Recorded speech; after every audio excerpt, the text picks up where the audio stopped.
Hello, world, where we're always creeping it real. I'm your host, Eleanor Wagner. Are you a lover of all things paranormal?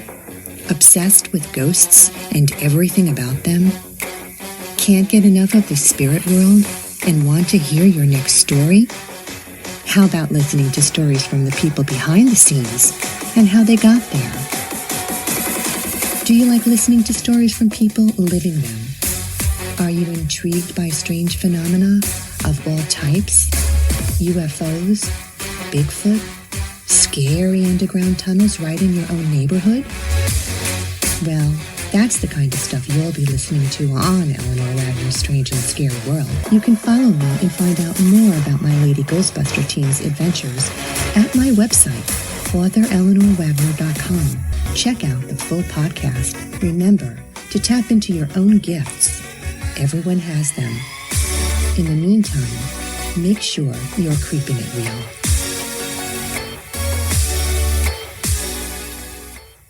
Hello there. This is Eleanor Wagner, host of the Paranormal UK Radio Network's Strange and Scary World and Coast to Coast Entertainment Network's Creepin' It Real. I'm the author of the Sussex County Hauntings and Warren County Hauntings book series, and you are listening to the Ghosts in the Valley podcast.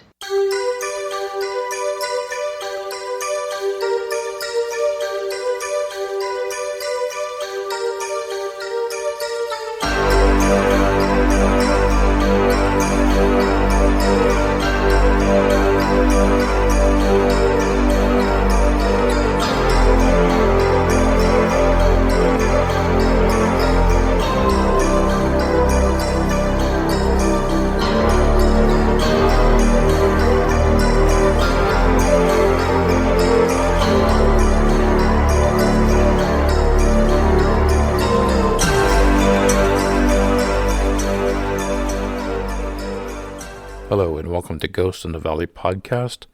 I'm your host, Al Cooley. Today I have a very interesting guest on.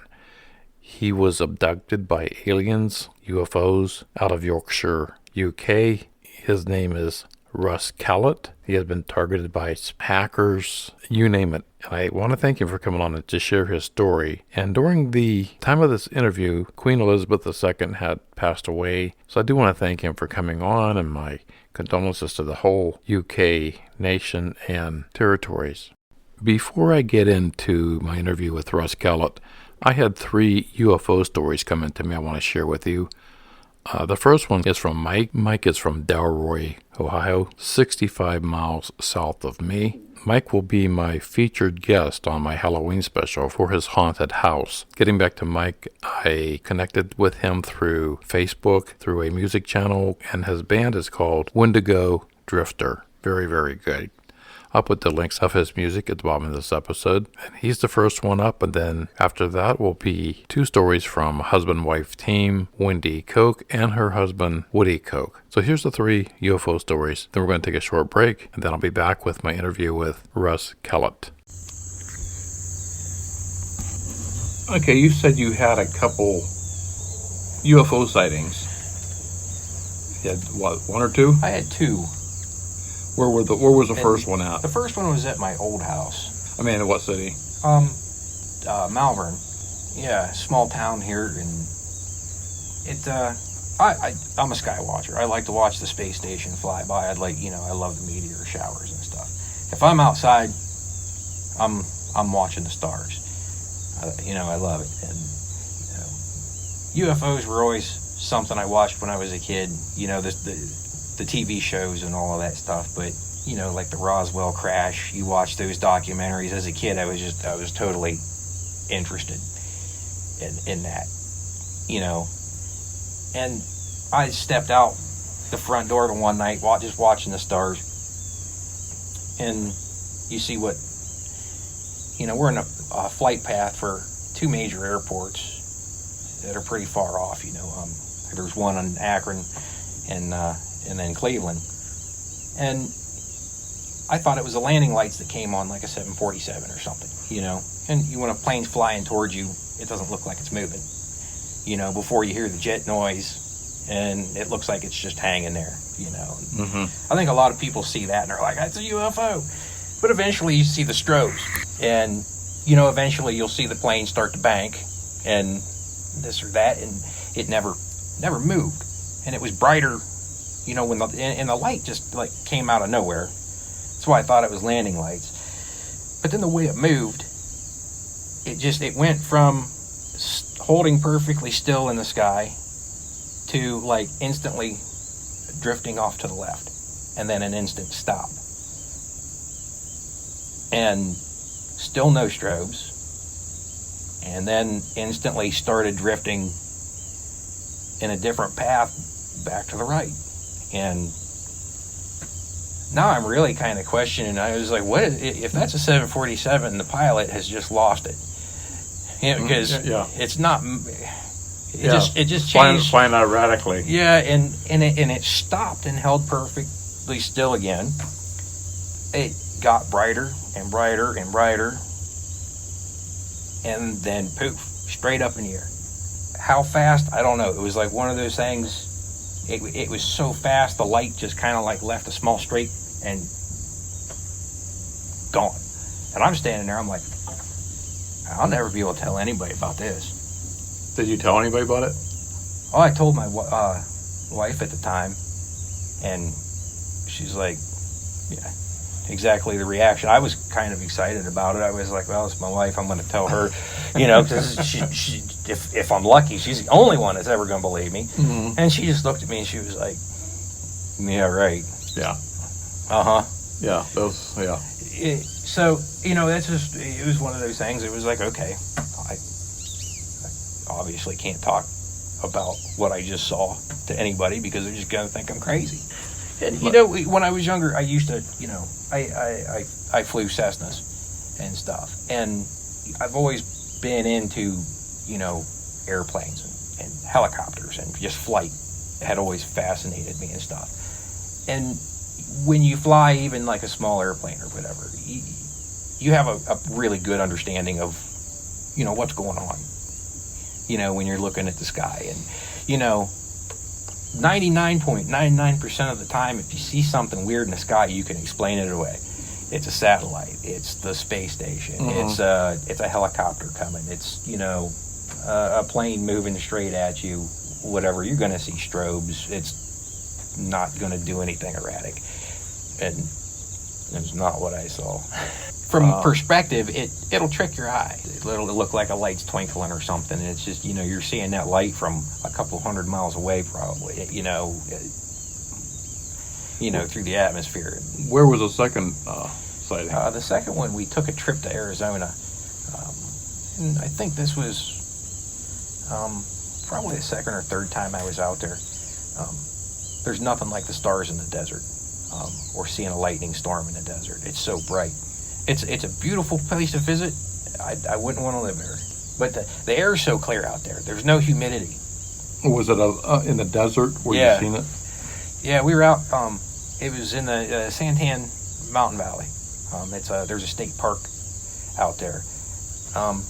If you look off to the east, you can kind of see the Superstition Mountain Range on that side of it. And it's gorgeous. And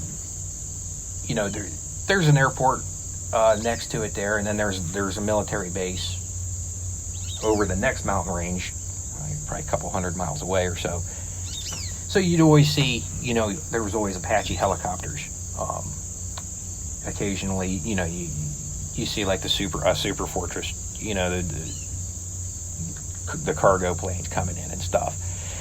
And the crazy thing was, I've never seen the stars that clear and bright. It's absolutely amazing. And you can hear aircraft coming for 4 times, the distance that you can hear. And the sound just like really carries, and you can tell, oh, here comes a jet, here comes a helicopter. The helicopter's out there. You hear them coming from way off. And you're standing out there, I was watching the stars, and I see this diamond light up in the sky. Real bright. And at first I was like, probably a helicopter coming at me. And I don't hear the rotor noise. You say diamond, was it like 3 lights? No, it was just like, it was one light, but it had that diamond, shine shape to it. Yeah, it was, Okay. about that shape, just like a diamond. And I'm watching it forever, and it's not moving. I've got, no strobe lights, like I said. There's no rotor noise. I'm not hearing jet noise. And I'm waiting to see this thing bank. I know it's coming towards me. It looks like it's standing still, so it's got to be coming towards me. And it doesn't move. And it shot this fan of light out that just kind of swept up and went back down and went out. And at that point, I'm like, okay, it's got to be a helicopter. It's a searchlight or something, But the fan of light that kind of like scanned or whatever was weird. Never saw it before. And then it disappeared. And to the right, another one appeared higher. And it stayed there for a moment. It disappeared. And another one appeared to the right, a little bit lower. And that happened about 6 times. And the last one that showed up, it stayed there. The formation appeared. There was 2 above it, 2 above that, and then 2 more, and then 1 at the top. So it was like a formation of 1, 2, 3, 4, 5, 6, 7, 8 of these lights that kind of did this diamond shape up in the sky. And at this point, I'm yelling for my wife. Mm-hmm. I'm like, this is the second time I've seen something weird in the sky. The first time nobody saw it, and I was like, dang it, somebody's gonna watch this. Somebody else has got to witness this, because I'm not gonna be crazy 2 times in a row. So I'm yelling for my wife, and she's like, what's that in Port? We're out in the middle of the desert. What the heck's going on? What, you want me to come and see an airplane? I'm like, move. He's like, don't walk, run. You've got to get here. You've got to see this. And just as I think she got her eyes on it, on the diamond formation, same as last time, the whole formation shot straight up in the air, faster than anything I've ever seen in my life. And, it just like it left a streak all the way to God knows where. Do you think it's anything active from the military base? If that was something from a military base, then there's technology out there. And that's what I've been saying all along. If this is coming from the bases, they always seem to hover around nuclear silos. Yeah. I know up on there's a nuke plant up on Lake Erie there. Mm-hmm. And there's always a lot of activity around that. There's a lot of videos of that. You would think that if it's not ours, you would want to make sure that area is protected. It was a threat. The thing is, if it's not ours, the government is so scared, and they don't want to admit it, so they explain it away. Oh, yeah, you saw a weather balloon. I just saw a weather balloon that goes 4,000 miles an hour. Makes total sense. Anytime it comes to UFOs, now that the stuff's coming out, I have a hard time believing them, because they don't want you to know, or they don't know. And everything that comes out of their mouth as far as an explanation is just, whoever has that technology will never lose a war. Right. There's no way. Right. You can't. There's nothing that can compete. It's far more advanced than what we have. Well, thank you for sharing your UFO stories. My family was vacationing in Yellowstone. Most of the family was settling down for the night in the camper. My dad sitting by the fire having a cocktail. I was laying on the picnic table staring up at the night sky, when a large, perhaps the size of half a football field, translucent triangle flew over, causing me to sit up and stare at my father. My father stared back at me, as though both in bewilderment.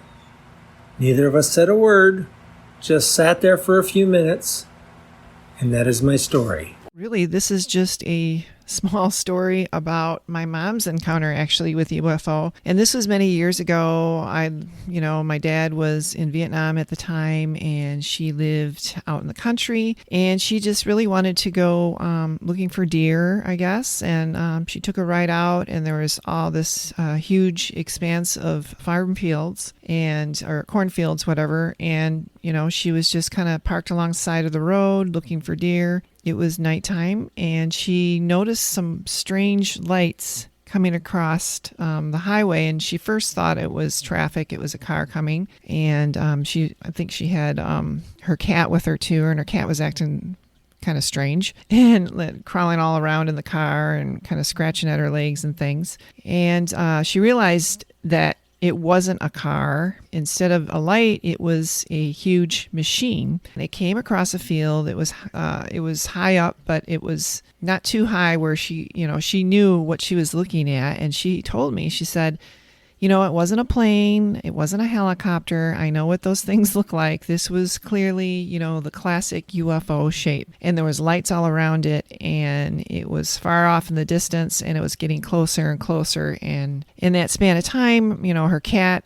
Penny, was scratching at her legs and getting very nervous. And she was kind of scared because she didn't really know what this machine was. But she was she was scared and tried to turn her car on. Of course, it was not turning on right away, right? And as she was trying to get her car started, the thing landed out in the field, and this big, huge, strobe light was coming across. At that time, her car started, and she got the hell out of Dodge. So it was just one of those things that was just hard to explain. She wasn't sure what to do. She was scared, and so she drove over to my grandmother's house and just, wanted to get someone to come back with her to the scene of the crime, so to speak, just to have someone with her to prove, this is what I seen. And of course, when they went back there to the field, they didn't get out of their car or anything. They just kind of were looking, and of course it was gone at that time. Yeah, it was,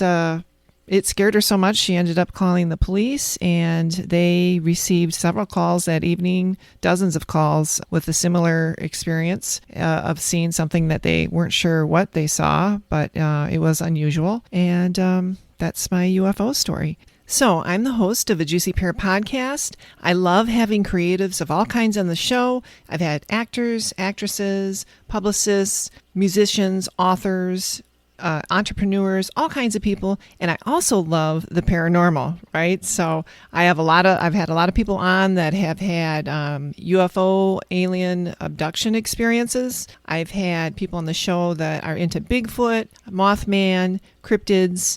I've had psychics on the show. Anything unusual, I love. So if you're interested in coming on the show, check it out. I have a juicypearpodcast.com on my website. There's right on there a guest intake form. You can fill it out, and we'll see about getting you on the show. I'm on all the directories. Love for you to give me a listen. And I'm also an author. I have 2 books right now called A Gray Resort and An Awakening. A Gray Resort is basically, it's kind of half Stephen King meets kind of Daniel Steele. So I've been told it's romance, paranormal, very fun. I've gotten a lot of great reviews on it. It is based out of the hometown where I grew up in a small northern town in Wisconsin. And I lived along the lake, and I had some interesting experiences there. And check it out. And my second book, An Awakening, just came out. And I've had some great reviews on that as well. Very fun to write. And you can find me on Amazon, Barnes & Noble, Wendy Koch, K-O-K. And I also have a website for that, wendymkochauthor.com. Thank you. Hey, everybody. This is Eric Freeman Sims, paranormal researcher, investigator, and host of the Unseen Paranormal Podcast. You are listening to Ghost in the Valley podcast. Today I have Russ Kellett, and he claims he has been abducted 60 times, or at least 60 times, and said he knows what they look like. And Russ is from Yorkshire, United Kingdom. He says that he has been fighting for a race of 15-foot aliens since he was 28 years of age. I can't wait to get into all of this. And welcome to the show, Russ. Hi there, Hal. Actually, it was from 16 years. Oh, 16 years ago? No, 16 years old. Oh, 16 years old you were. Okay. Yeah, when it first started. So were you always fascinated with UFOs? I mean, since a young age, or I mean, when did this all begin? Well, I suppose in a way, yeah, I was. For the simple reason, when I was 4 years old, I was looking for Christmas presents up in the back bedroom of my grandma and granddad's room. And obviously, sort of like shouldn't have been there looking for Christmas presents. My mum and grandma shouting, "Where are you?" So got to move on, going downstairs. And as I came through the big bay window, this person coming through the gate. And I thought it was dustbin man at first. He had a suit on, but he had an helmet on. And I thought, oh, it's a spaceman. And behind him, there was like a silver, well, I couldn't tell what it was, just this big silver object. So, cut a long story short, I looked and I waved at him and sort of like looked up and put his hand up and he went backwards out of the gate. And then he's sort of like, if I remember rightly now, he still went backwards and went behind this object. And the thing seemed to judder and then go up. So anyway, I could hear my mum and my grandma shouting downstairs, "Come on, get down here, what are you doing?" I said, "I'm just going to the bathroom. I'm in the bathroom." Went in the bathroom, pulled the chain and came out and went downstairs. I didn't know, I shouldn't have been in the back bedroom in the first place. So I didn't say anything, I just sort of like just left it. So that was a very, very young age, around about 4 years old. Well, that is young. So then around this time, my dad came in from work. He'd been on night shift. Him and his brothers and his workmates were outside on a tea break early hours of morning, about 2:00 in the morning. They saw this. Well, my dad didn't actually see it. He had his back turned, but he could hear a commotion going on. When he said, what's up? And they said, "Oh, look, you just missed it, Jim." He says, "Well, missed what?" And he says, "Well, it was a UFO." And then someone said, "It was a cigar-shaped object. It just went there into that cloud." And someone said, "It was more like a torpedo." So when my dad came in, he was sat, it was like, sort of like early morning when he got in. And so we were having his like tea or breakfast, just depending which way you were looking at it. And he told us, and they were telling me, "Mum, this is something that happened at work." And he said, "I missed it. I can't believe I've missed it." Now, my dad used to bring, from that day on, he used to bring books and magazines about UFOs and Bermuda Triangle and, the paranormal. Mm-hmm. It was sort of like, from a young age, yeah, I was interested. As you go on, something happened, and I'm not quite sure, but my dad stopped talking about things because he'd had a near-death experience. He'd been at work, and somebody'd spilt some oil, and they were a carpet weaver, and he slipped on this oil, carrying a loom, and he went down, and this thing landed on him, this loom, and it stopped his heart. And they had to bring him round. So he had a near-death experience. He didn't talk about it as much because he was ill afterwards anyway. He was disabled afterwards with this. But he did, keep an interest. And when there were things on telly, he'd watch them and what have you. So anyway, around about a young age of, I think we're about 13, something like that, there was a group of us and we were playing out. And it was the fall. It was like summer holidays. Mm-hmm. I think, do you call it the fall or whatever? It's like holidays. We have 6-week holidays. And we're playing hide and seek down the back streets. I walked first as usual to get caught, and I sat down in this corner. What happened was that there'd been a garage where I was sat, and they'd done some work, pulled it down, and there was this big nail sticking out of the ground. I was sat looking up because, like I said, I'd been first to be caught, and I noticed this object. and it was white and red, and it was in like the segments of an orange all the way around. It was white, red, white, all the way around. Massive big object. I shouted out, "Look, a UFO!" I mean, friends that were playing, and they're all shouting, "Shut up! Just because you've been caught, you're going to try to get us to be caught." And I'm saying, "No, there's a UFO. Look at it." And one by one, heads started popping up over walls and gates and fences and from behind garages. And everybody run up. And we were stood at the top of the street now, looking at this object. Now, you know, one of the lads said, "Oh, it's an hot air balloon." And I said, "But no," I says, "I saw that hot air balloon," I said, "last week," I says, "and it was similar." I said, "But the thing is," I said, "where's the basket underneath?" I said, "That's massive compared to that hot air balloon." I said, "Where's the basket and the people then?" Oh, you know, so, and it moved from the left to the right and straight beyond the street over to the other side of the road and across where there's more houses. So everybody ran to have a look at this, to get a better look of it. I walked last one, and so by the time I'd got over the other streets and what have you, it had gone. I think it had gone behind a cloud, they'd said, and missed it. I saw it first for quite some time when it was moving, and I got a real good look at it. I didn't need to run really, and I knew it wasn't a hot air balloon. Was this in Yorkshire? Yeah, this is where I was born, in Nebraska. So all this happened in Yorkshire? Yeah. Okay. So at first, anyway. So, you know, that was another account of seeing something unusual, you know, an encounter. What happened was, there was another case where I'm not sure what happened really. I was on a piece of land where we always used to go, and it was called the Clubby. It was behind this snooker club, this men's club.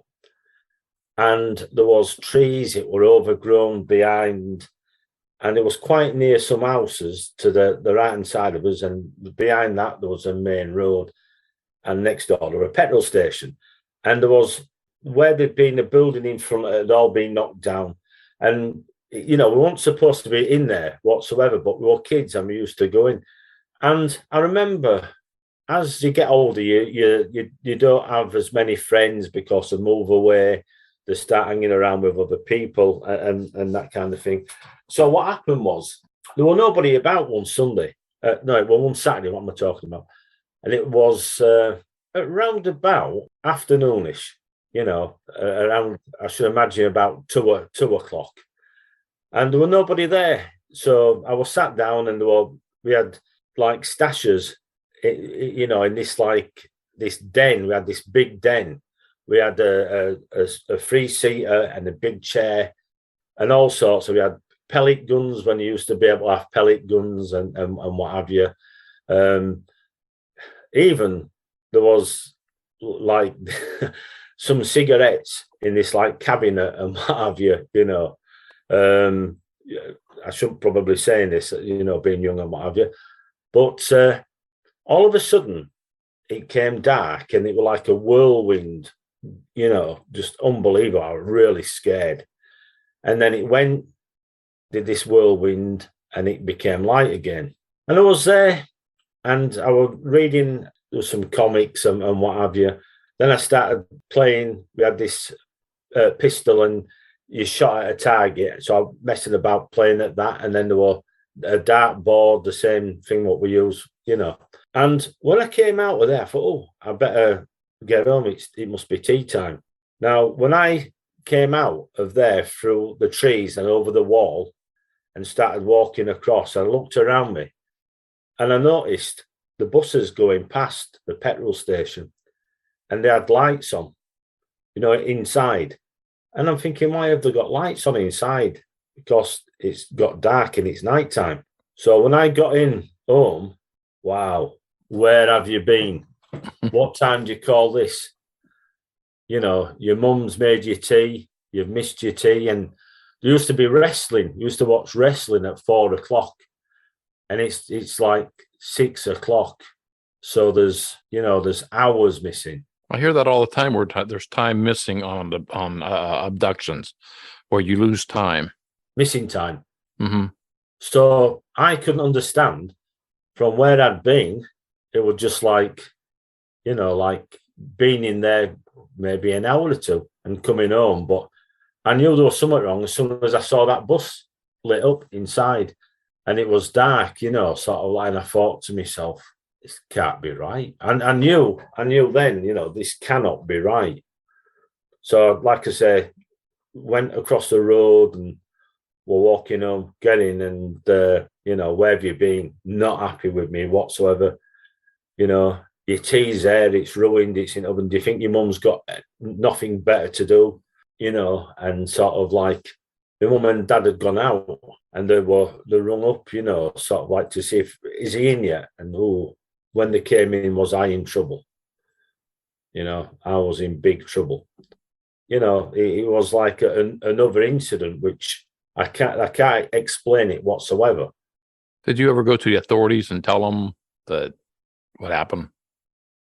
What type of authorities? I mean, you went to your mother. Did you ever tell your mother about that? Or do you thought you were abducted, or you just didn't know what it was? At that time, it wasn't like an abduction. It was just missing time.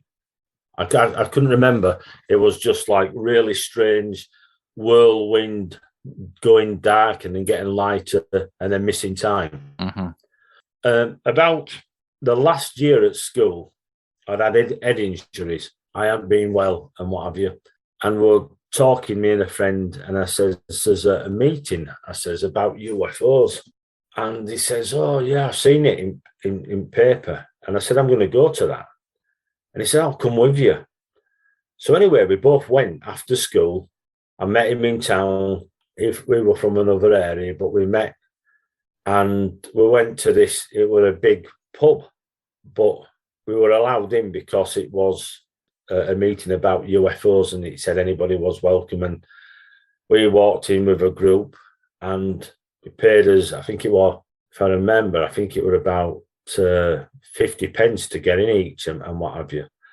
And it was the Aquarius Society. We were sat, listening to them talking and what have you. We had a good evening and what have you. And then we're talking about it, and then we both got different buses and given a load of leaflets and bump, about joining if you wanted to join and everything. I showed it to my friends, sort of like the next evening, and they're all saying, you don't want to be joining out like that. What's up with you? And I'm saying, I'm interested in it. Oh, you're a nutter. Don't, keep away from stuff like that, they were saying. But I said, look, I've seen UFOs, and they said, talking to one or two people that had just moved around there that year. And I said, you wouldn't remember, but up here, a couple of years ago, there was all of us, when we were all living here before one or two moved away and new people moved in, we saw this big, sort of like white and red ball, like craft in the sky. So they still won't have it. Oh, no. Anyway, now I've left school, and I left school at 16, and I got a motorbike.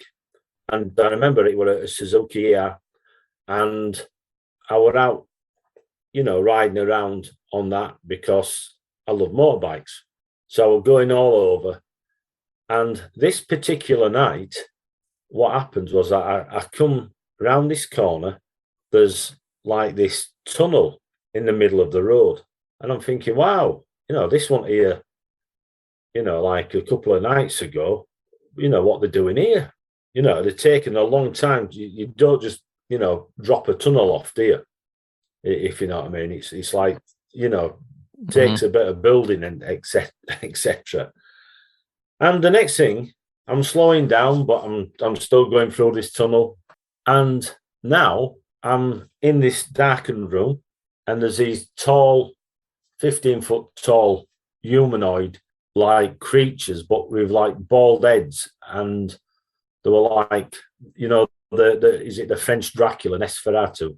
So what they do is I'm sat in this like a dentist chair, and they put an injection in back of my neck, and I'm pushed back, and then they put this tube into my mouth down my throat, and I am absolutely terrified. So they're pushing this tube, and attached to this tube is this helmet, and now the helmet's on, and I am not happy about this whatsoever. I just cannot believe what happens next. Is this in this like visor? I'm looking, and I seem to be raised up now and looking down in this arena, and there's this big screen in front of me, and there's people at either side in a long line, and we're all seem to be elevated and looking down, but there's loads of people down below us as well. And the next thing, what happens is that all this information is like coming in this visor, the helmet, and it's telling us it were like basic battle skills. And I'm thinking, wow, what's this? And you can hear a voice as well. And then the next thing, I'm on my motorbike. I'm back on my motorbike. The engine's labouring, and I'm almost falling off, touching the floor, and sort of like coming round, and like, where am I? And there's the bend. There's a bend in the wall, and I'm sort of like going around this bend in more ways than one. And so I've gone around this bend, and I'm going down the road now, and I'm thinking, like, what was that? And I'm thinking, don't look back. Do not look. I've got to look back. Nothing there. So I carries on, the journey home. And it's a place that I knew well. It's a place that I liked. It was sort of like semi-rural. It was quite near a place called Druid's Altar. Later on, I used to go up there and do a little bit of meditation on altar.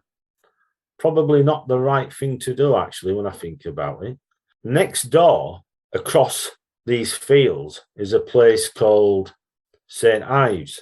Now, apparently, there was a massive battle took place there in the English Civil War.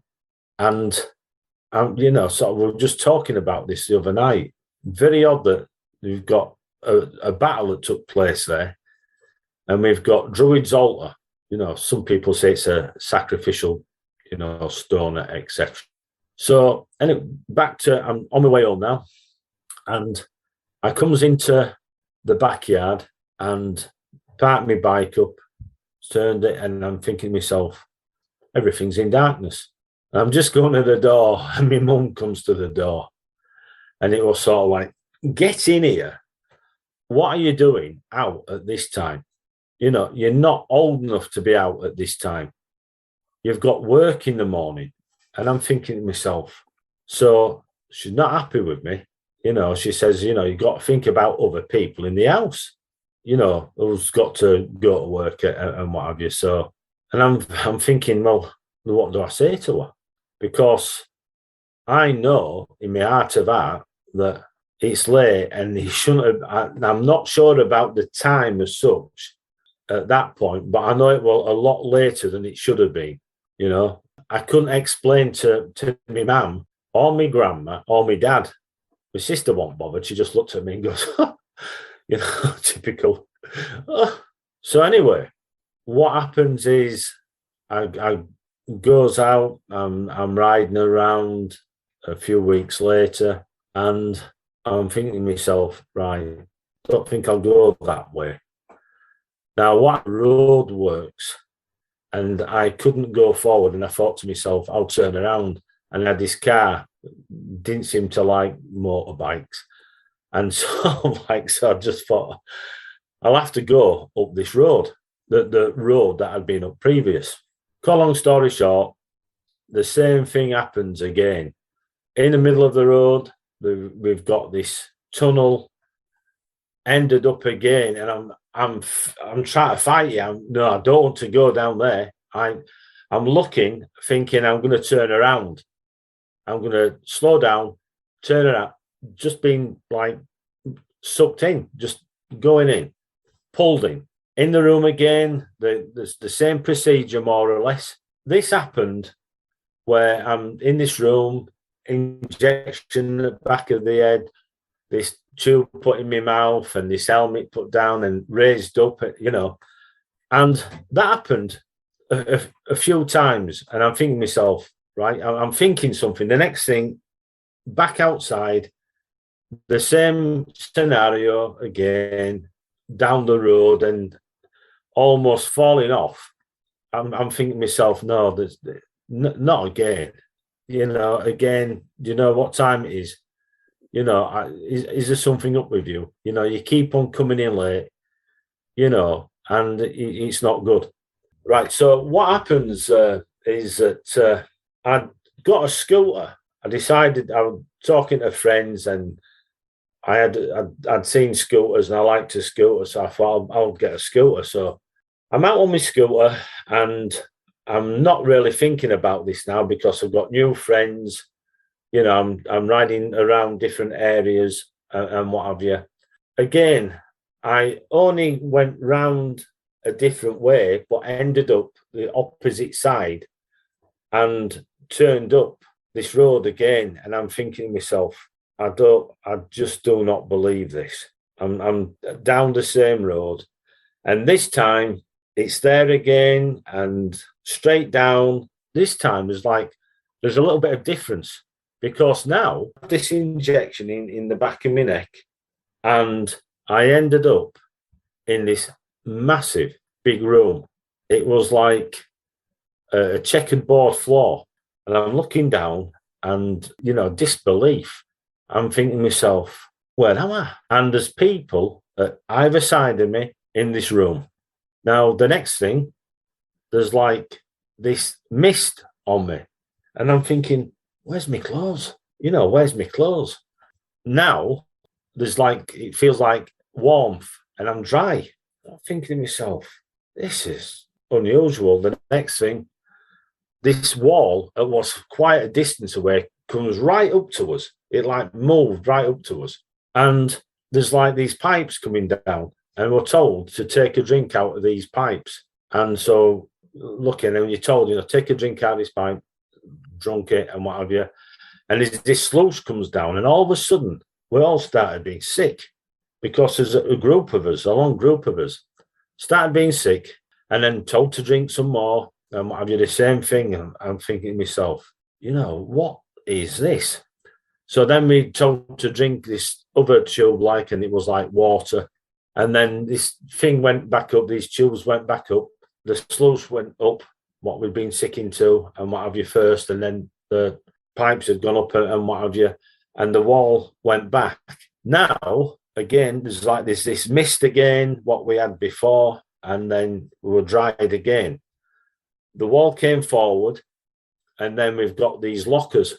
We've all got a locker, and inside that locker, there's a uniform, there's an helmet and a rifle, and what looks like magazines, which are actually batteries that go into the rifle, but they're not actually the magazines. They look like magazines, but they're just a battery pack, because the weapon is a sound weapon. And there's a dial at the side, it goes up and down, turns up and down, and there's clips at the side. So if you need extra power, there's these clips, these two 3 clips at the side. So, it's unbelievable. So now we're told to put this suit on, which is very light and white, like a lace curtain. And when it zips up, you put it on, it sort of zips itself up. It was like Velcro sort of thing. But all of a sudden, you turn the dial at the top, there are 2 dials, you turn the top one, and it goes from white to yellow to dark yellow to green to dark green to blue to black. So now we stood in a line, and there's these pillars come up with what I can only describe as crystal balls on top, and you see the power coming up these pillars to the crystal balls, and then that's going on in a line at the side of everybody, and you're told to put your hands above these crystal balls, and then you're holding the crystal balls below you, and then the actual pillar goes down at either side, and they're sort of like hovering. The next thing, the person in front of you has disappeared through this doorway, and then, you know, we've got an helmet on, we've got his rifles over his shoulder, and now you go through the doorway. Other side, it tells you exactly where you are, the enemy. It shows you the enemy, their allies, the numbers, your location, where you are. And was told we're looking for this, what was one of these like bases, but they hadn't been able to find it. But me and one of the other members of the unit had looked, and I'd said, "What's that?" And when you looked at it, there was something wrong because it didn't move. And we called the unit leader and told him. And the sooner as we said he's at it, hell broke loose. Wow, to be that many times with a confrontation with alien forms, having injections in the back of your neck, tubes put down your throat, and then forced to go into battle with a certain species of an alien and they pick whoever you're fighting with. Unreal. I'll be right back with the rest of my conversation with Russ Kellett right after these brief messages.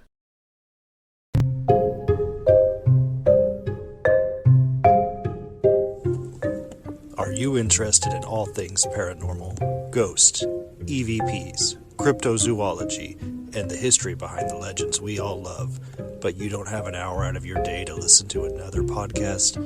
Well, then you should listen to Ghostly Paranormal, where we talk about all of those subjects and condense it down into 15 minutes or less. Check out Ghostly Paranormal. Hey everybody, this is Eric Freeman Sims, paranormal researcher, investigator, and host of the Unseen Paranormal Podcast. You are listening to Ghost in the Valley Podcast. Okay, now out of all of these, you said you were injected behind the neck and you drank this out of a tube. My question is, have you ever had any side effects from any of that? Once I have. Right, the thing is, you know, I was dubbed the super soldier. I was told not to talk about this by many people, including a person who had a magazine. You can't talk about this. It's too much like it's too much like conspiracy theory, right? Yeah.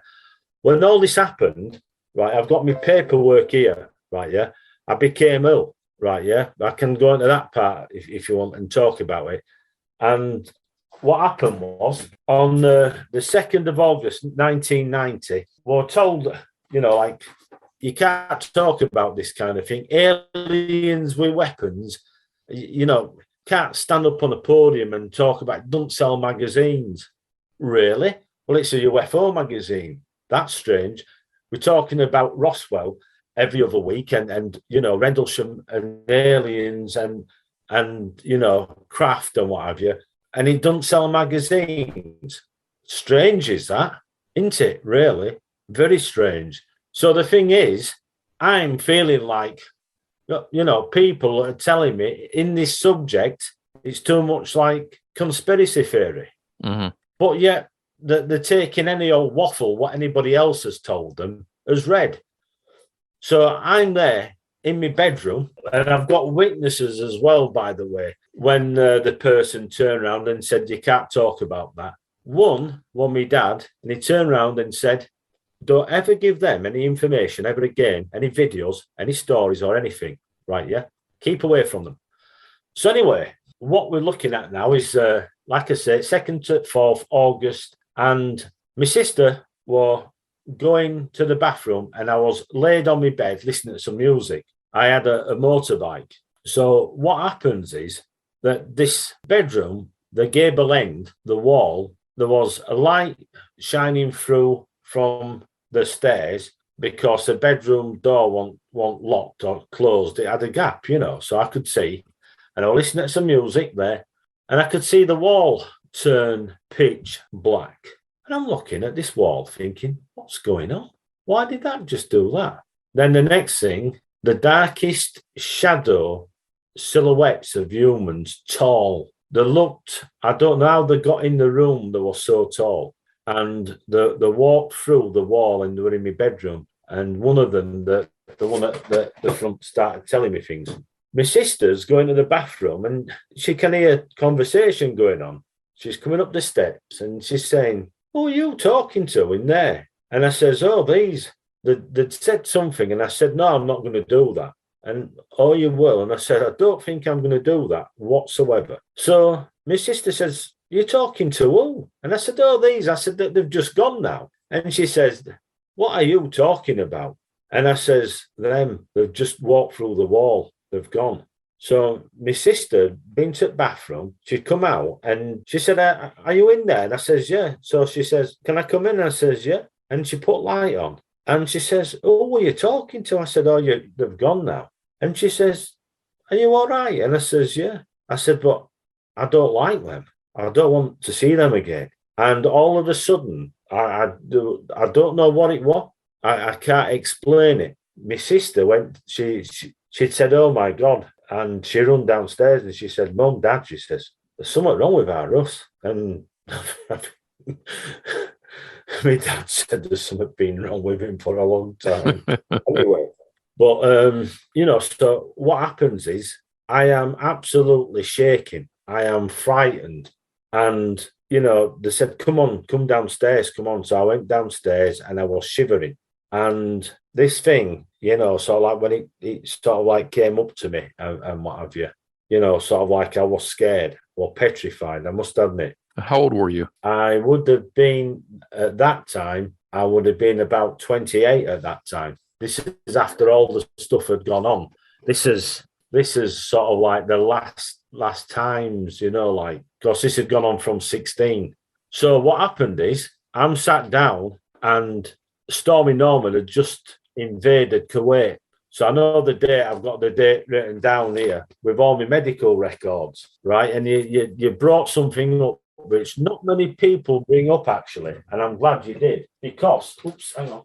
So these are all my medical records. Mm-hmm. Going through my medical records, what had happened, I had an encounter before on my motorbike, right? And I'd stopped at this level crossing. These lights were coming down. I thought, so in my medical records, and I needed these records to have a look to see what had happened, right? Basically, I'd been admitted to hospital and I'd gone really, really downhill from that day. My mum had time off work to look after me, and so they were all concerned. I'd been taken to hospital, and sort of like had brain scans, body scans, sort of like I think what they call it now, they put an endoscope down your throat and what have you. And I was having all sorts of these tests because I couldn't figure out what had gone wrong. Something to do with my white corpuscles. I'd lost weight rapidly, and in such a time that it meant only, sort of like one or two things. It wasn't cancer. They couldn't find cancer or anything. There was something wrong. My blood and what have you. And I was in a lot of pain. And what happened was I was diagnosed later on. Bearing in mind, I've been going to hospital now for some years with something called ME, or myalgia encephalitis, or fibromyalgia now. And they don't know, no idea why people have this. I'll just say one thing. Because this happened to me, and I started a UFO group and started investigating the subject of UFOs, aliens, abductions, because a friend said, this might have something to do with it, Russ. Look into it. So for selfish reasons, I suppose, in a way, I was looking to find answers, right? And what happened was I started finding people, because I joined a couple of groups and what have you, and I was in a group for my illness. And one or two people were talking about things that had happened to them, missing time. And quite a few women had said that they disappeared at night time and came in, and they don't know how they managed to get in because the door was locked, but they'd been outside. Yeah. And I'm thinking to myself, so I'm denying other people, you know, that they're saying this has happened. But all the time I'm thinking to myself, you know what? You know, there's a lot of this, what these women and some blokes as well. The blokes, some of them didn't want to talk. But one came up to me and he says, how did yours start? And I told him, I says, I was all right until I disappeared, had a close encounter.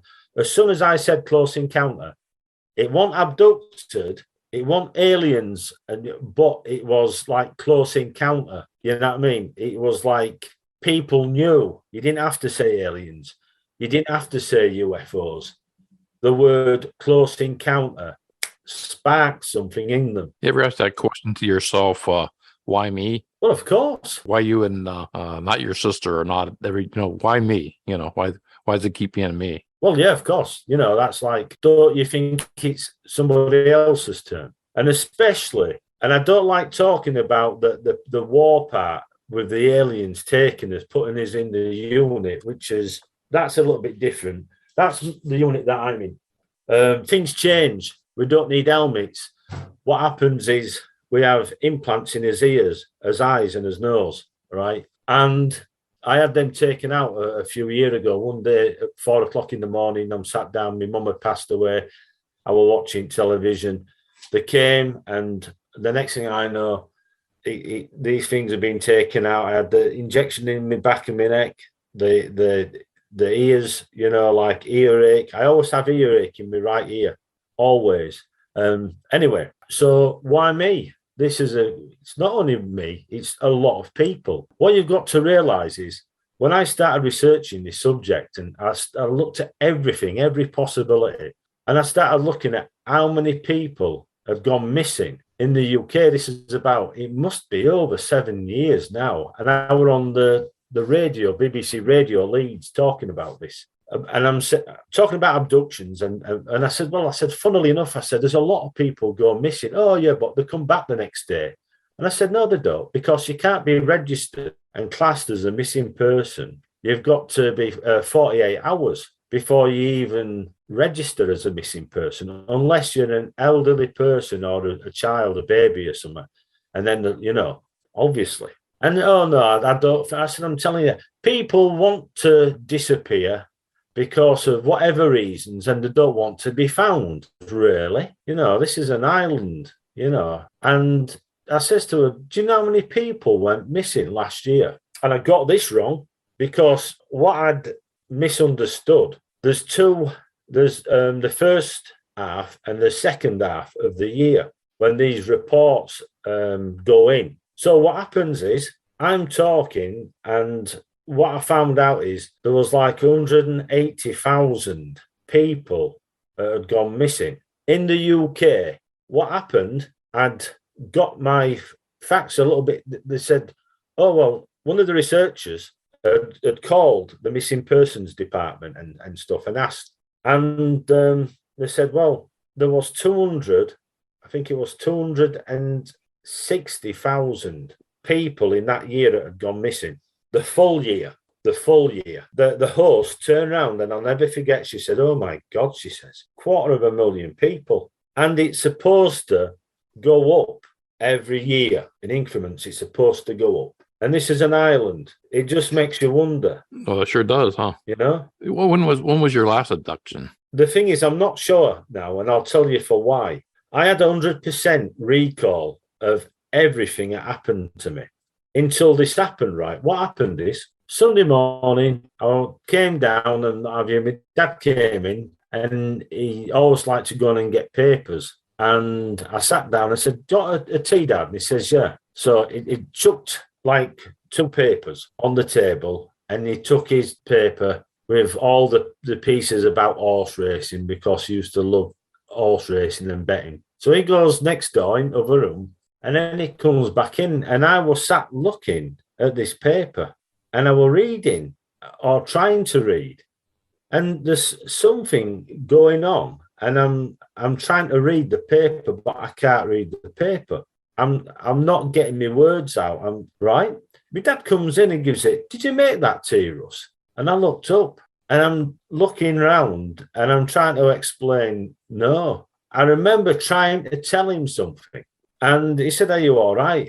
And I I said something and it didn't come out right. It came out all muddled up.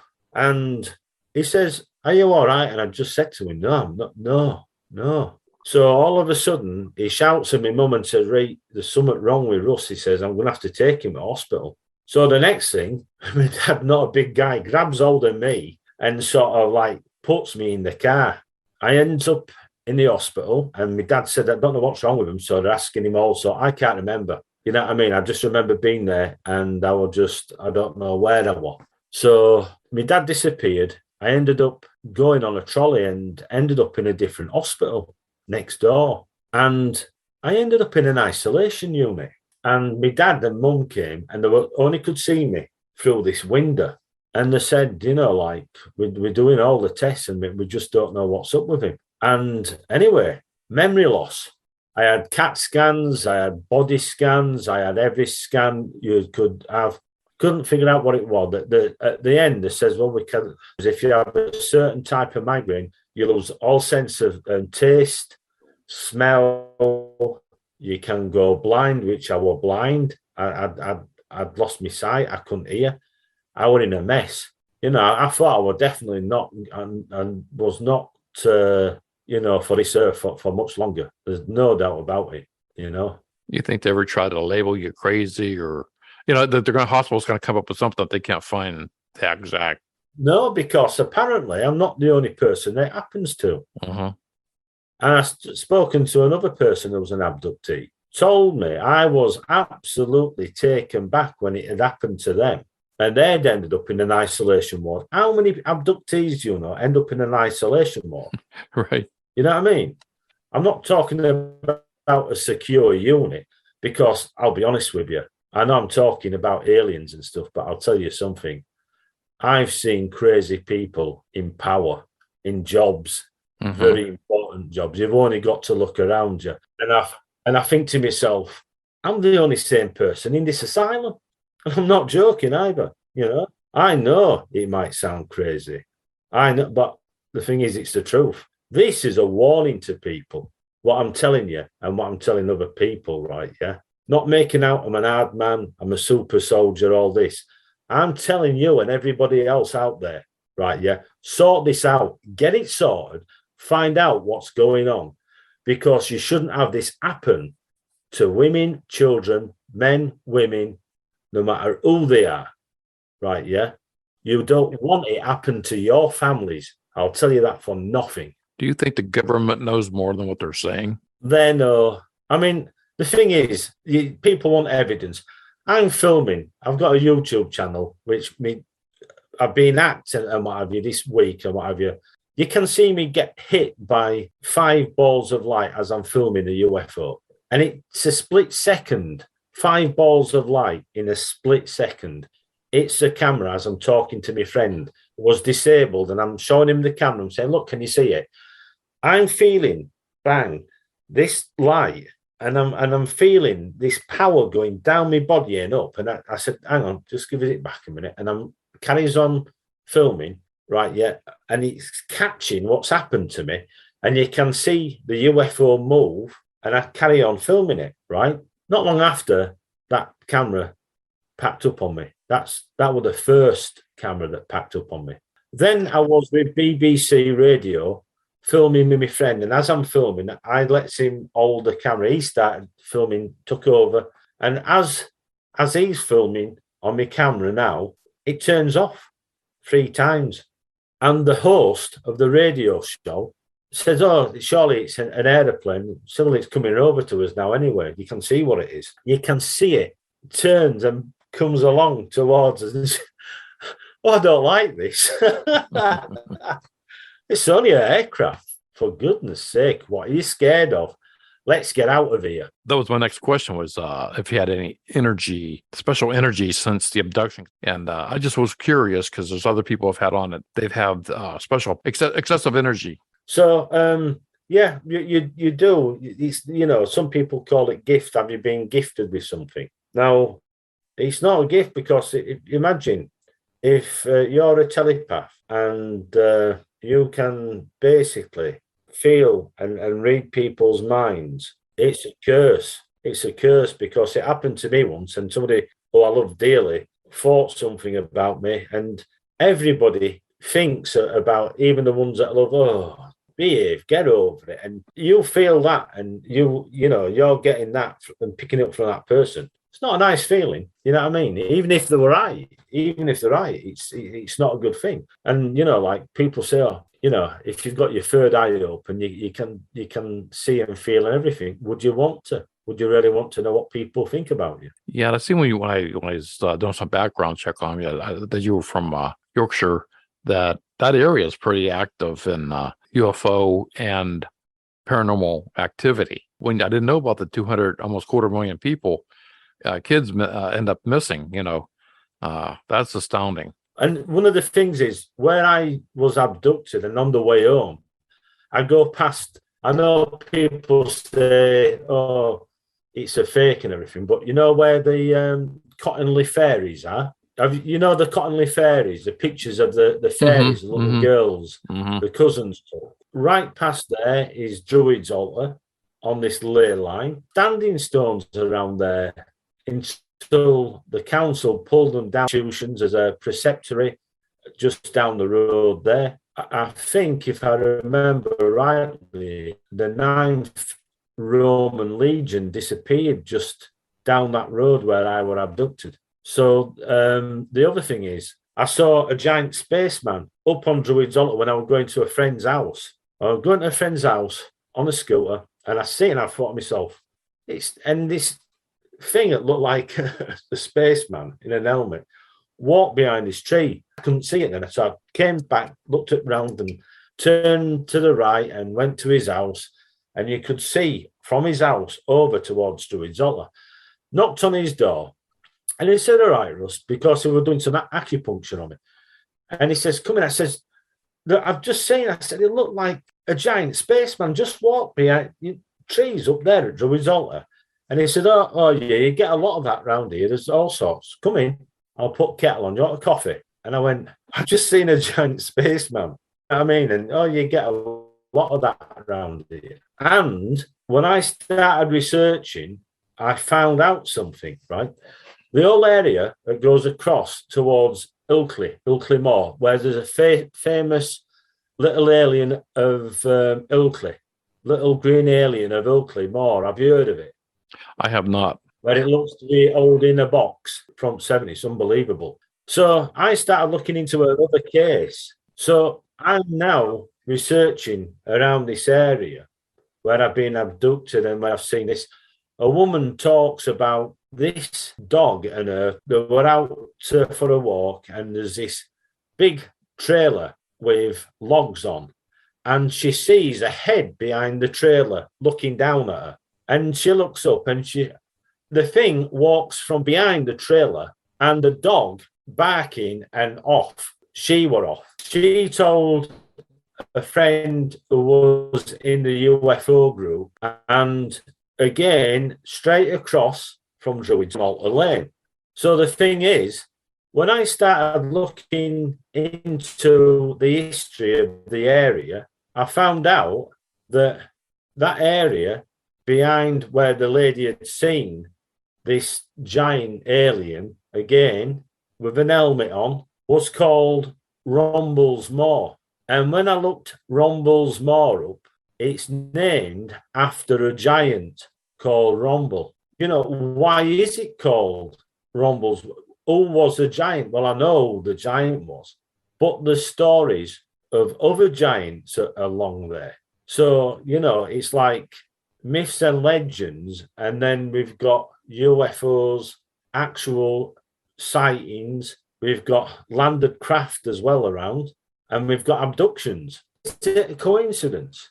I don't think it is. I'm going to put all your links at the bottom of this episode, but I want to thank you for coming on the show, sharing all those stories. I mean, it's really, that fascinates me on doing my background check, like I said, and I found out a few things I didn't know. Thank you for coming on. I appreciate it. You're welcome. You're welcome. Well, thank you for having me on your show. It's been fantastic. Thanks again. I want to thank Russ Kellett for coming on and sharing his fascinating stories. All of his links will be at the bottom of this episode. Also, thank you to Mike, Woody, and Wendy for sharing their UFO stories. I'll see you in 2 weeks with another great episode on Ghosts in the Valley podcast.